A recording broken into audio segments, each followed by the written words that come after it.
శ్రీ మహాగణాధిపతి నమః. శ్రీ గురుభ్యో నమః. ఈరోజు భాగవతంలో దశమస్కందం యొక్క ఉత్తర భాగం చెప్పుకుంటున్నాం. అందులో కృష్ణుడు కుమారునైనటువంటి ప్రద్యుమ్నుడి తాలూకా చరిత్ర చెప్పుకుంటాం. అయితే ముందుగా మనం గమనించవలసింది ఏంటంటే, ప్రద్యుమ్నుడు ఎవరో కాదు, ఈ మన్మధుడు యొక్క అవతారమే. మీకు ముందు ముందు అది తెలుస్తుంది. ముందుగా మీకు తెలియచేయడానికని ప్రద్యుమ్నుడు అంటే మన్మధుడు అని మనం గుర్తించాలి. పోతనామాచ్యుల వారు దశమస్కందం ఉత్తర భాగాన్ని ప్రారంభిస్తే ఇలా అంటారు: శ్రీకర పరతోషిక రత్నాకర కమనీయ గుణాగణాకర కారుణ్యాకర భీకర శరధార కంపిత దానవేంద్ర రామ నరేంద్ర. వారు ఏది ప్రారంభం చేసినా ఒక్కసారి రామచంద్ర ప్రభువుని ప్రార్థన చేస్తారు. శ్రీకర సమస్త ఐశ్వర్యాల్ని కటాక్షించేవాడా, అపారమైన కారుణ్యానికి అవధి అయినవాడా, శత్రువులను పరిమార్చగలిగినటువంటి వాడా రామచంద్ర ప్రభో, భాగవతం ఉత్తర భాగాన్ని ఆంధ్రీకరణం ప్రారంభం చేస్తున్నాను అని పోతనామాచ్యుల వారు అన్నారు. దీనిలో మనం తెలుసుకోవాల్సిన విషయం ఒకటి ఉంది. మనం ఏ పని మీద తిరుగుతున్నా భగవంతుని స్మరణ మాత్రం విడిచిపెట్టకూడదు. దేహంతో తాదాత్మ్యత చెందిపోకూడదు. ఏ పని చేస్తున్నా ఈశ్వరుడి పట్ల కృతజ్ఞత భక్తుడైన వాడికి అలవాటు కావాలి. అందుకని ఎప్పుడూ భగవంతుడి జ్ఞాపకం తెచ్చుకుంటూ ఉండాలి. నా అంతటివాడు నేను అని అనకూడదు. అలా అంటే మన స్థితి ఏమిటో చూపించడానికి ఈశ్వరుడు ఒక్క క్షణం చాలు. కానీ ఆయన మహాదయాళువు, అలా చెయ్యడు. ఆయన ఎన్ని ఆగడాలు మనం చేసినా సహిస్తాడు. అందుకనే ఎంత గొప్పగా అంటారో పోతన గారు చూడండి. కమనీయ గుణాకర కారుణ్యాకర, మహాకారుణ్యం కలిగింటినవాడా రామచంద్ర ప్రభో అని ప్రార్థన చేశాడు. మనం కూడా దీనిని అలవాటు చేసుకోవాల్సిన అవసరం ఉంది. భాగవతం వినేవాడు, భాగవతం చదివేవాడు జీవితంలో ప్రత్యేకంగా అస్తమానం ఈశ్వరుని జ్ఞాపకం తెచ్చుకోవడం, కష్టం వచ్చినా సుఖం వచ్చినా దానిని ఈశ్వరునితో అనుసంధానం చేసుకోవడం అలవాటు చేసుకోవాలి. మనకు జీవితంలో ఇంతకన్నా గొప్ప వరం ఉండదు. ఇక రుక్మిణీ కళ్యాణ ఘట్టంలోకి వెళ్తే, రుక్మిణీ కృష్ణ వివాహం పూర్తయింది. రుక్మిణీదేవికి ఒక కుమారుడు జన్మించాడు. ఆ పురుటికందుని చూసుకుని ఆమె పరవశించిపోయింది. ఆవిడ ఆదిలక్ష్మి. ఆమె నుండియే మిగిలిన అష్టలక్ష్ములు వస్తాయి. ఆవిడ ఒక నరకాంతగా ఉన్నప్పుడు ఆవిడ కూడా తల్లి ప్రేమకు అతీతంగా ఉండడానికి ఇష్టపడదు. ఆవిడ తల్లి ప్రేమను తల్లి ప్రేమగానే ఉంచుతోంది. అందుకే ఆ పురుటి మంచం మీద బిడ్డడికి పాలు ఇచ్చింది. బిడ్డడిని నిద్రపొచ్చి తాను నిద్రపోయింది. ఆ పిల్లవాడు నిద్రపోతూ ఉండగా శంబాసురుడనే రాక్షసుడు అంతఃపురంలోకి కామరూపి ప్రవేశించాడు. పురుటి పొత్తిళ్లలో ఉన్న ప్రద్యుమ్నుడు అనబడే ఆ చిన్న బిడ్డని అపహరించి తీసుకువెళ్ళి ఆ పిల్లవాడిని చంపేయడానికి ఒక మహాసముద్రంలో పడేశాడు. ఇది మీరు జాగ్రత్తగా గమనించవలసిన లీల. ఈ లీలను కానీ మీరు చాలా జాగ్రత్తగా పట్టుకోవలసి ఉంటే, ఈశ్వరుడు దివ్యమైన అనుగ్రహం, కారుణ్యం, ఆయన ఎంత లెక్కలు వేసే ఉంచే మనిషో, ఆయన సంకల్పం ఎలా జరుగుతుందో మనకి అర్థమవుతుంది. అప్పుడు మన యందు భక్తి ప్రచోదనం అవుతుంది. ఎంత గొప్ప పద్యం ఇచ్చారో చూడండి. తామర సాక్షు నంసమున దర్పకుడీశ్వరుడు కంటి మంటలందామును దగ్ధుడై పిదప తత్పరమేసుని దేహలబ్ధికై వేమరు నిష్ట చేసి హరిని వీర్యమునం ప్రభవించే రుక్మిణి కామిని గర్భము అసురఖండను మాట మూర్తియన్. ఒకప్పుడు పరమశివుడు తపస్సు చేస్తున్నాడు. పార్వతీదేవికి ఆయన ఇల్లాలు కావాలి, లేకపోతే తారకాసుర సంహారం జరగదు. పరమశివుని కుమారుడు మాత్రమే తారకాసుర సంహారం చేయగలడు. ఈ మేరకు తారకాసురుడి వరం పొంది ఉన్నాడు. అందుకని పార్వతీ పరమేశ్వరులను కలపడం కోసమని మన్మధుడు బయలుదేరాడు. మన్మధుడు శ్రీ మహావిష్ణువు యొక్క కుమారుడు. శ్రీ మహావిష్ణువు అందమంతా మన్మధునికి వచ్చింది. మన్మధుడు అనగా మనస్సులను మదించేవాడని అర్థం. ఆయన పుష్పబాణుడై అవతల వారి మనస్సులను కదుపుతాడు. ఇంద్రుడు అడిగితే అతడు పరమశివుని మీదకు బాణప్రయోగం చేయబోయాడు. ఇంతలోనే శివుడిలో చిన్న మార్పు వచ్చింది. ఆయన అనుమానం వచ్చి చూశాడు. పొదలో కూర్చుని వింటినారు సాధిస్తున్న మన్మధుడు కనపడ్డాడు. అంతే, మూడో కన్ను తెరిచాడు. మన్మధుడు భస్మం అయిపోయాడు. అతను హర తేజస్సు చేత కాల్చబడ్డాడు. అది మామూలు అగ్నిహోత్రం కాదు, మూడో కంటి మంట. ఇంకా దానికి ఎదురు లేదు. అటువంటి మంటయందు మన్మధుడు దగ్ధమైపోయాడు. శివుడికున్న 3 నేత్రములే సూర్య చంద్ర అగ్నిహోత్రములు. అటువంటి అగ్నిహోత్రం చేత కాలి బూడిద రాసి పడిపోయాడు. మన్మధుడు కాలిపోవడం పరమశివునికి విజయం. ఎందుకంటే ఆయన కామదహనం చేశాడు, కామానికి లొంగడు. కానీ మన్మధుడు దహింపబడడం వలన రతీదేవికి, మన్మధుడు భార్య అయినటువంటి రతీదేవికి అపకారం జరిగింది. రతీదేవికి భర్త పోయాడు. ఇప్పుడు ఆమెకు ఎవరు ఐదోతనం ఇవ్వడంలో సమర్థులో, ఎవరిని పరమేశ్వరుని చేరటం వలన వాళ్ళిద్దరికీ కలిగిన కుమారుడు వలన దేవతల ప్రయోజనం పొందుతారని భావన చేత మన్మధుడు బాణప్రయోగం చేశాడో అటువంటి భర్తను తనకు ఇమ్మనమని పార్వతీదేవిని, పార్వతీ పరమేశ్వర కళ్యాణం తరువాత రతీదేవి అడిగింది. అందువలన పరమశివుని మంట చేత కాలిపోయిన మన్మధుని మరల పార్వతీదేవి బ్రతికించింది. అమ్మవారి శక్తికి పరిమితి లేదు. అందువల్లనే కాలి బూడిదైన వానిని తిరిగి బ్రతికించగలిగింది. ఆవిడ ఏదైనా చేస్తుంది. అటువంటి శక్తి స్వరూపం ఆవిడ. ఆమె రతీదేవికి ఒక వరం ఇచ్చింది. నీ 5వ తనానికి భంగం లేదు. నీ భర్త అనంగుడు అవుతాడు. అంటే అనంగుడు అంటూ శరీరం లేనివాడు, కానీ నీకు కనపడతాడు. పైకి ఎవ్వరికీ కనపడ్డు, నీకు మాత్రమే కనపడతాడు అని ఆమె వరం ఇచ్చింది. రతీదేవికి తన పతిని శరీరంతో చూడాలని కోరిక కలిగింది.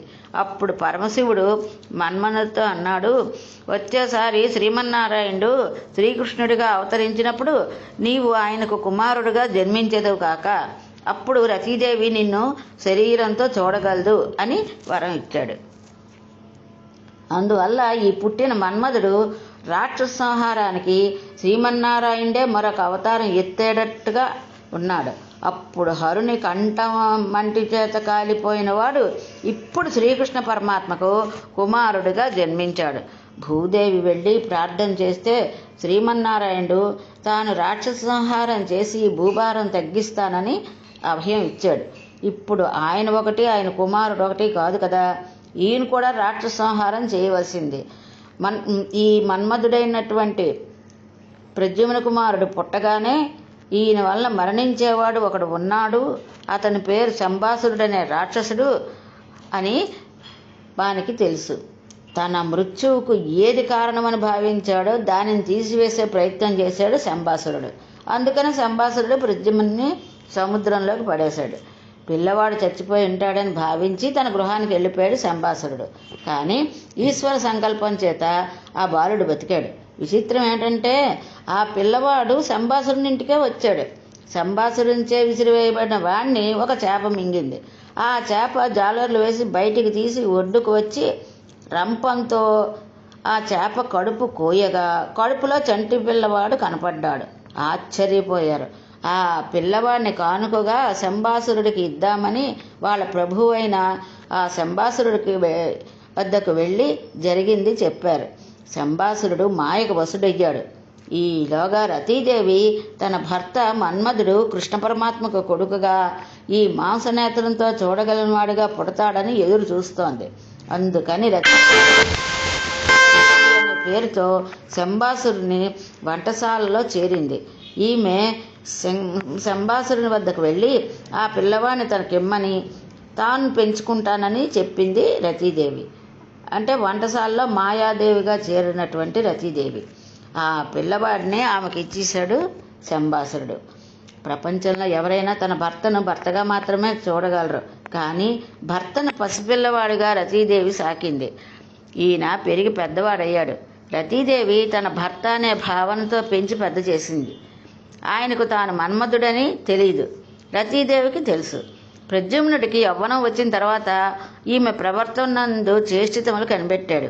ఈమె ప్రవర్తన యందు దోషం కనిపెట్టి, నీవు మాతృత్వానికే కళంకాన్ని తెస్తున్నావు, నీ ప్రవర్తన యందు దోషం కలగమాటుతోంది, ఎందుకు నీ యందు ఈ విచిత్రమైన ప్రవర్తన కలుగుతోంది అని అడిగాడు.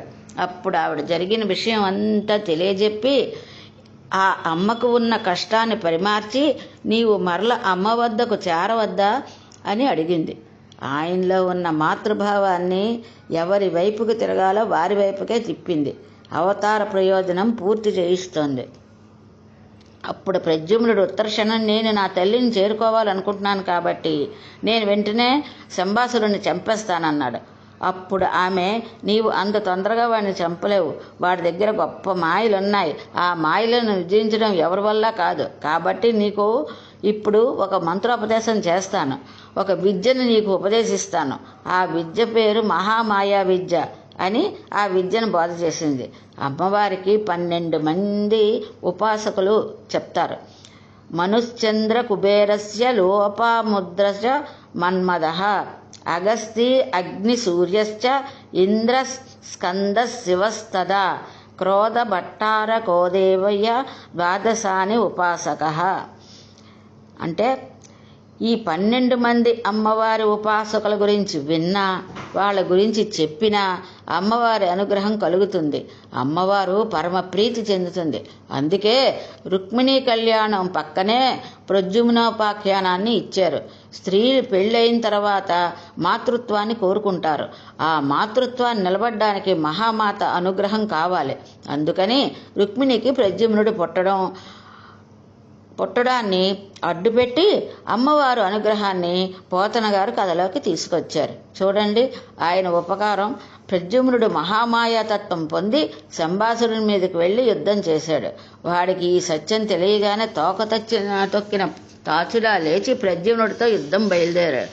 ప్రద్యుమ్నుడు తనకున్నటువంటి మహామాయాశక్తి చేత అస్త్రశస్త్రాలన్నీ అణిచివేసి తరువాత కత్తితో శంబాసురుడి కుత్తికను ఉత్తరించేశాడు. ఎవరి చేతిలో శంబాసురుడు చచ్చిపోవాలని ఈశ్వరుడు సంకల్పం చేశాడో వాడి చేతిలోనే శంబాసురుడు చచ్చిపోయాడు. అలా చంపివేసిన తర్వాత ఒక విచిత్రం జరిగింది. వెంటనే ప్రద్యుమ్నుడు అమ్మని చూడడానికి వెళ్ళాలి కదా. ఇక్కడ జరుగుతున్న విషయాలన్నీ కృష్ణుడికి తెలుసు. కానీ ప్రద్యుమ్నుడి జాడ తెలియనట్టుగా ఊరుకున్నాడు. శంబాసుర సంహారం జరగాలని ఆయనకి తెలుసు. అందుకే కృష్ణ పరమాత్మ చెప్పింది మాత్రమే మనం చెయ్యాలి తప్ప ఆయన చేసింది మనం చెయ్యకూడదు. కృష్ణుడిది పరిపూర్ణావతారం. కృష్ణుణ్ణి అనుకరించకూడదు. ఆయన చెప్పింది చెయ్యాలి. ప్రద్యుమ్నుడు రతీదేవితో కలిసి ఆకాశ మార్గంలో రుక్మిణీదేవి అంతఃపురానికి వెళ్ళాడు. అక్కడ ఒక ఆశ్చర్యకరమైన సంఘటన జరిగింది. కృష్ణుడు ఎలా ఉంటాడో ప్రద్యుమ్నుడు కూడా ముద్రగుద్దినట్టుగా అలాగే ఉంటాడు. అంతఃపుర పరిచారకులు అచ్చం శ్రీకృష్ణులా ఉన్న ప్రద్యుమ్నుని చూసి కృష్ణుడే వస్తున్నాడు అనుకుని ఎక్కడ వాళ్ళు అక్కడ స్తంభం చాటుకి తప్పుకున్నారు. కొందరు కృష్ణుని కొడుకులా ఉన్నాడనుకున్నారు. రుక్మిణీదేవి మందిరం ఎక్కడ ఉందా అని అమ్మ గురించి వెతుకుతున్నాడు ప్రద్యుమ్నుడు. పరిచారకులు రుక్మిణీదేవి దగ్గరికి వెళ్ళి, అమ్మ, ఎవరో ఆకాశం నుండి మన మందిరంలోకి దిగారు. అచ్చం కృష్ణుడిలాగే ఉన్నారు, మీరు చూడవలసిందని చెప్పారు. వెంటనే రుక్మిణీదేవి గబగబా మేలుముసుగులో వచ్చి చూసింది. ఆవు దూడను చూసినప్పుడు ఎలాంటి అనుభూతి కలుగుతుందో ఆమె చూపు అలా అయిపోయింది. ఆమెలో పుత్రవాస్యం తన్నుకు వచ్చి ఆమె స్తన్యంలో పాలు చేపుకు వచ్చాయి. ఆవిడ అంది, ఈ పిల్లవాడు చాలా అందంగా ఉన్నాడు. నా కొడుకు బ్రతికి ఉన్నట్లయితే ఇప్పటికి ఇంత అయ్యి ఉండేవాడు. ఇతడు నా కొడుకే అయ్యి ఉండాలని అనుకుంది. అమ్మ 25 ఏళ్ల తర్వాత తన కుమారుని గుర్తుపట్టింది. ఈలోగా అక్కడికి కృష్ణ భగవానుడు తీసుకువచ్చారు. ఆయన మహామాయావి. ఆయన వచ్చి ఒక్కసారి రుక్మిణీ వంక ఒకసారి ప్రద్యుమ్ని వంక చూసి, ప్రద్యుమ్ని నీవు ఎవరు అని ప్రశ్నించారు. ప్రద్యుమ్నుడు సమాధానం చెప్పేలాగా అక్కడికి మహాజ్ఞాని అయిన నారదుడు వచ్చాడు. అయ్యా, నీకు తెలియని విషయమా? ఆనాడు మన్మధుడిని కాలి బూడిద అయిపోతే మీరు వరం ఇచ్చారు కదా. దాని ప్రకారం మన్మధుడు ప్రద్యుమ్నుడిగా జన్మించాడు. చిన్నతనంలో శంబాసురుడు అపహరించాడు. తర్వాత ఇతడు శంబాసురుడిని సంహరించాడు. ఈనాడు రతీదేవితో కలిసి వచ్చాడు. నీ ఇంటికి కొడుకు కోడలు కూడా ఈశ్వరవరంగా వచ్చారు. ఇది ప్రద్యుమ్నుడు ఎంచుకుని వచ్చిన పెళ్లి కాదు. ఇది జన్మాంతరాల సుకృతం. ఇలాంటి కొడుకు కోడలు సృష్టిలో ఉండరు. పుట్టిన పిల్లవాడిని పెంచి పెద్ద చేసుకుని తన భార్యాత్వం నిరూపించుకుని భర్తను తీసుకువచ్చి తల్లికి అప్పచెప్పిన కోడలు, అత్తగారి అంత గౌరవం చూపించిన ఈ కోడలు, ఇంకా ఇంతకన్నా నీకు ఏం కావాలి అని చెప్పాడు. రుక్మిణీదేవి గబగబా వచ్చి ప్రద్యుమ్ని రతీదేవిని ఆప్యాయతో కౌగలించుకుంది. కృష్ణుడు సంతోషించాడు. అంతఃపురం అంతా భేరీలు మోగాయి. చచ్చిపోయాడని మనం అనుకున్న పిల్లవాడు బతికి వచ్చాడు. ఆహా, రుక్మిణీదేవి ఎంత తపస్సు చేసిందో, మరల కొడుకు ఇంత వాడై కనబడ్డాడు అని గోపకులందరూ ఆనందంతో వసంతాలు జల్లుకుని పొంగిపోతుంటే కృష్ణులు కూడా పొంగిపోతూ కొడుకును కోడల్ని ఇంట్లోకి తీసుకువెళ్ళి పెద్ద సంబరాలు చేసుకున్నారు. ఇది ఈరోజు భాగవత ఘట్టం. స్వస్తి.